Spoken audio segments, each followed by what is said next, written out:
24/7.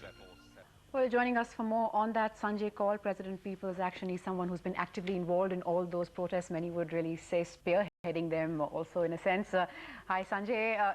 Now, as we just saw in that story there has been a change of guard. The government is trying to send out a message that, look, we are trying to change things, but you're still not happy. No, because this is obfuscation of the issue. The problem is not Bses, I believe. The problem is privatization without competition. The government has repeatedly tried to protect private companies at the cost of consumers. It's a very strange situation. So are you against privatization here, or are you saying we want privatization but we want more players at this stage? What really is the big demand here? I am repeating myself again and again on this. We are saying privatization without competition makes no sense. So we are saying there have to be more players. We even suggested, why don't you let NDPL come into areas of Bses and vice versa? You will have the problem solved. There is no incentive for a private company today to actually solve any problems or spend any money or make any changes. But the government has really given Bses a warning saying, you know, shape up or ship out. They've given them 2 months' time. So if the situation does improve, really, are you willing to really accept that, yes, the government has tried to make a change? Or? The government is solving a problem which doesn't exist. The problem is people are not willing to pay those tariffs. So how does the Bses improving service change that? The problem is people don't agree with the kind of meters that they've put. There's a huge amount of suspicion.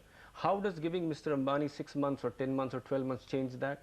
The problem is the privatization. You would be forced to act with this sort of a deadline that the state government has Yes, these are two parallel campaigns going on. One is ours and the other is the government's, which constantly keeps referring to the private parties for problems which are actually created by the government and the deal that they entered into 2000.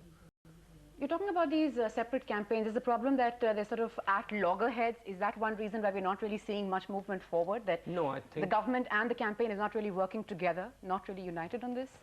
No, you see, the government is actually constantly running a PR campaign of a different sort. What they try to tell you is when you tell them, my arm is aching, they say, I'll cure your foot. It doesn't work like that. Right. One last question I'd like to ask you. Now, we know that the great Indian middle class doesn't really like to be involved in such causes or is a bit hesitant. Is that one reason why we've been seeing several known faces also be involved in this so-called civil disobedience movement? No, on the contrary, you know, this is a myth, and I think the government would like us to be, the middle class, to be actually a sort of a somnolent kind of a, you know, right. polity. But the truth is, the only difference is you don't cart us into trucks and pay us $100 to come to Red Fort. We are doing what we are doing in different colonies at different times. Right. Well, Sanjay, thanks very much for joining us. So for the moment, it looks like those protests aren't really ending in a hurry. That's it on Nation Tonight this evening. Join us again for lots more tomorrow. Goodbye. Good night.